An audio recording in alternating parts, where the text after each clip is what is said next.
Muy buenos días, mi nombre es Cristian Cárdenas, soy estudiante de radiología y a continuación les voy a hablar sobre el protocolo de resonancia magnética para rodilla.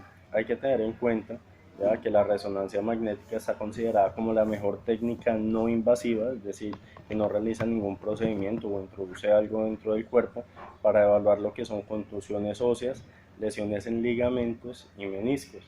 Hay que tener en cuenta que la articulación de la rodilla al quedar tan expuesta es propensa a sufrir muchos golpes, contusiones o traumas y pues por ende es un motivo constante de consulta médica. ¿Qué desventajas de pronto tiene este procedimiento? En pacientes con movimientos involuntarios o en los niños muchas veces se requiere administrar algún tipo de sedación, que no lo hacemos nosotros, lo hace el especialista, pues para poder obtener unas imágenes adecuadas. ¿Qué contraindicaciones tiene? Aunque no está demostrado que la resonancia magnética afecte el feto, no está estipulado para mujeres que se encuentran en su primer trimestre de embarazo, a menos que sea necesario. Me refiero a que ponga en riesgo de pronto la vida del paciente o del hijo, y pues por ende se prioriza la realización de la ayuda diagnóstica en esta contraindicación, tiene como esa pequeña laguna. En personas con sobrepeso que no puedan ingresar de pronto dentro de la máquina o que puedan dañar la mesa, en pacientes ansiosos, confundidos, con tos o temblor permanente, lo cual dificulta que se pueda realizar un buen examen. ¿Por qué? Porque la luz debe de centrarse en ciertas partes anatómicas fijas del cuerpo y el paciente tiene el deber de mantener quieto. Si el paciente se mueve, muy seguramente el estudio va a salir erróneo, ¿ya? Y el médico va a interpretarlo de una manera totalmente diferente, dando un diagnóstico que no tiene el paciente. Por eso es la importancia de dar y pues, brindar una buena ayuda diagnóstica. Es necesario que el paciente informe sobre alergias, sobre problemas de salud grave y pues esencialmente si tiene patologías renales. ¿Por qué? Porque el medio de contraste y el gadolino se elimina a través de la función renal, es decir, a través de la orina. Y si el paciente no tiene una correcta función, pues va a dificultar la eliminación del mismo y puede traer posteriores complicaciones. También es difícil realizar este examen en pacientes que tienen la rodilla flexionada y pues que no la pueden extender. La seguridad del paciente y del equipo. Hay que evitar a como de lugar tener objetos de metal cerca del resonador, ya que puede ser algún motivo que ponga en riesgo pues, la seguridad misma del paciente y el buen funcionamiento del equipo. Aunque hay excepciones donde de pronto el paciente tiene algún material de osteosíntesis en su cuerpo, el cual no lo puede retirar y pues también existe esta laguna, se realiza a veces en este tipo de personas, pero pues siempre antes de ingresar al resonador, al equipo de resonancia, hay que alejar todos los objetos metálicos que se tengan en el cuerpo.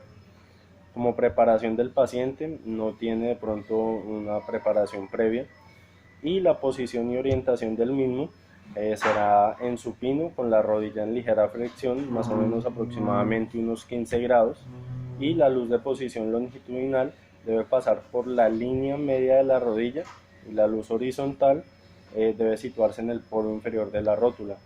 Así como en radiología convencional, es importante rotular siempre la lateralidad de la rodilla, si esta es derecha o es izquierda, para no tener futuros problemas o tomar de pronto la ayuda diagnóstica en la rodilla que no estaba lesionada. Importante también identificar la bobina o antena. Por lo general se usa la antena específica de rodilla, en la cual se puede conseguir una excelente resolución, ya que esta tiene la capacidad de ser receptora y emisora. Pero cuando el paciente tiene una ligera flexión y pues tiene el problema de no poder controlar el movimiento de su rodilla, ya que pues, se queda en una posición permanente, ya no se utilizaría la antena selectiva, sino que se debería utilizar la antena de superficie. Dentro de los planos de construcción tenemos el volumétrico, multicorte axial, coronal y sagital.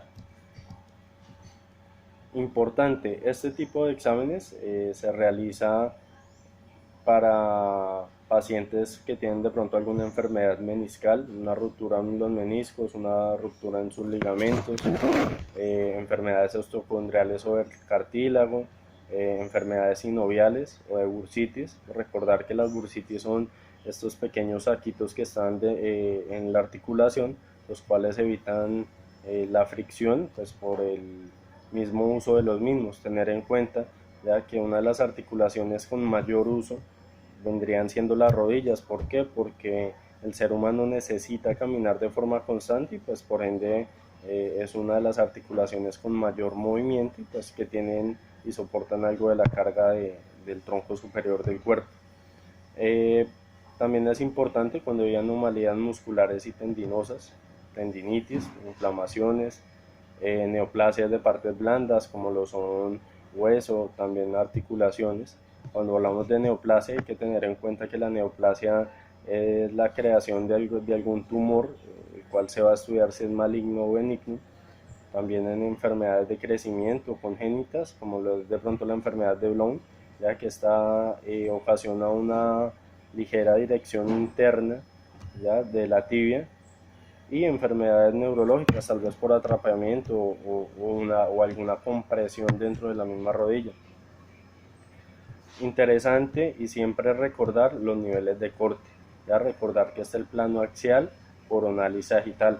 Cuando hablamos de plano axial, estamos hablando de cortes transversales, es decir, pequeñas tajaditas horizontales.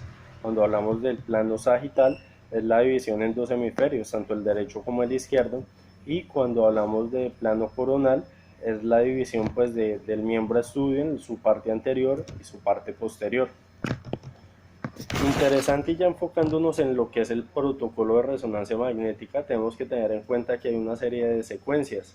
Dentro de las secuencias está la sagital de P, la sagital de P-Faxat, la coronal de P-Faxat, la coronal en T1 y la axial de P-Faxat.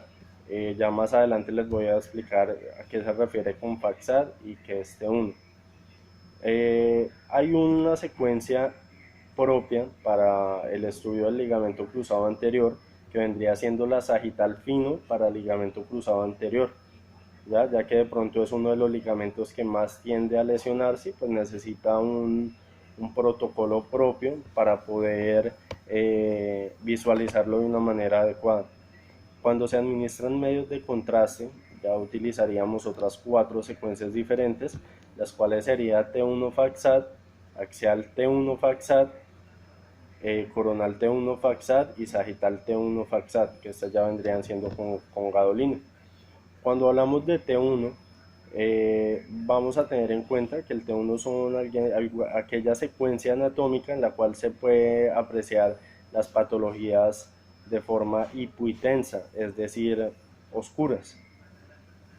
Cuando hablamos de T2 son secuencias hiperintensas, las cuales se evidencian de forma blanca, y pues hay que tener en cuenta que el líquido que contiene de pronto algunas patologías también se evidencia de este mismo color, blanco, siendo que hiperintenso.